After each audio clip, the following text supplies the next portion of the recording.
Okay, stop lying to yourself. You are working hard. Late nights, double shot coffee, weekends sacrificed. You're busy.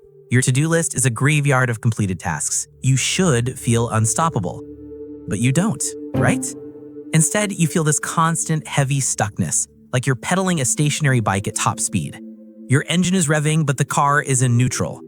Why? What is the actual reason you're exhausted but not moving forward? It's not because you're lazy. It's because you're working hard on the wrong things. And today, we're going to expose the 3 biggest lies you tell yourself that keep you in this loop. Lie number 1. Activity equals accomplishment. This is the killer.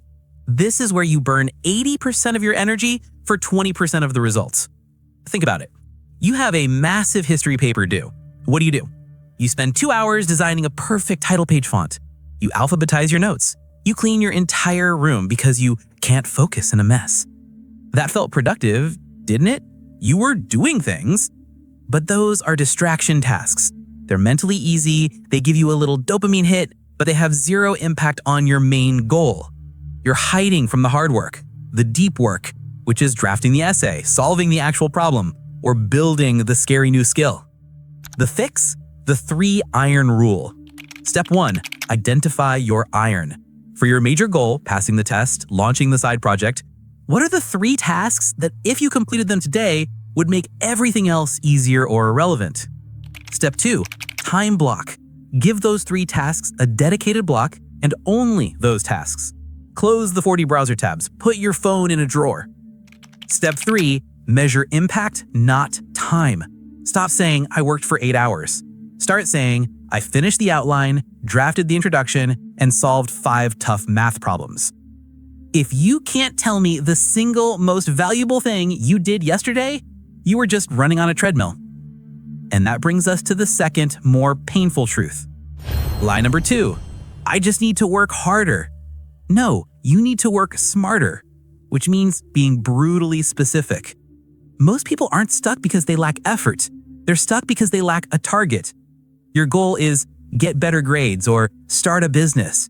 That's a dream, not a goal. It gives you no direction, so you just drift into busy work. It's like telling your Uber driver, just drive toward a better life. They can't do that. Relatable example, you want to get fit. So you go to the gym and wander around, maybe do a few random machines. After a month, you look the same. Why? Because you didn't have a specific measurable plan. I will strength train 3 times a week, following program X, and track my protein intake. The fix, the GPS method, goal planning system.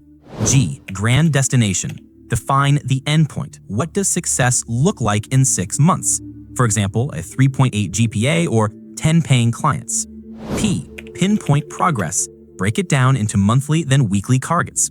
If the endpoint is 10 clients, a weekly target is send 5 personalized outreach emails. S, schedule the start. You don't fail by aiming too high, you fail by not defining the first 3 steps. Don't write study for exam, write review chapter 4 notes from 7 p.m. to 8:30 p.m. Hard work without a map is just walking in circles. But even when you have the map, there's one final sneaky thing that keeps the chain wrapped around your tires. And this is about your identity. Line number 3, I'm waiting for the perfect moment, skill, or feeling. This isn't about productivity, it's about ego. We often use I'm not good enough yet or it's not perfect as a shield.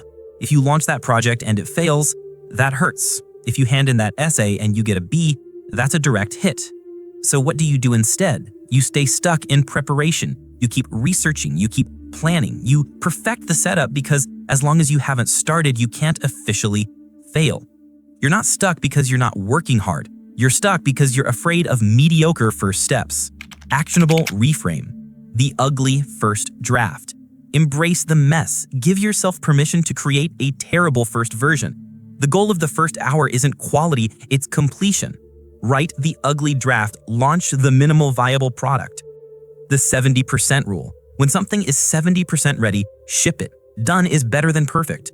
You learn more from shipping a 70% product and getting feedback than perfecting 100% product that never sees the light of day. Stop identifying with effort. Your worth is not tied to the hours you put in, it's tied to the results you generate. Stop clinging to the identity of the hard worker and become the effective achiever. You are not a victim of circumstance. You are a victim of your own habits. So let's wrap this up because your time is valuable. You feel stuck because you confuse activity with accomplishment. Stop polishing the wrong things. You lack specificity. Stop wandering. Define your GPS. You demand perfection. Stop hiding behind research. Start the damn thing. This is your challenge for the next 7 days. Do 3 things you are afraid of, not 3 easy tasks, 3 tasks that will move the needle even if you fail. You have the drive. You have the time. Now prove to yourself that you also have the courage to apply that hard work to the things that actually matter. Stop being busy. Start being effective. Now go, close this video, pick your 3 iron tasks, and get moving.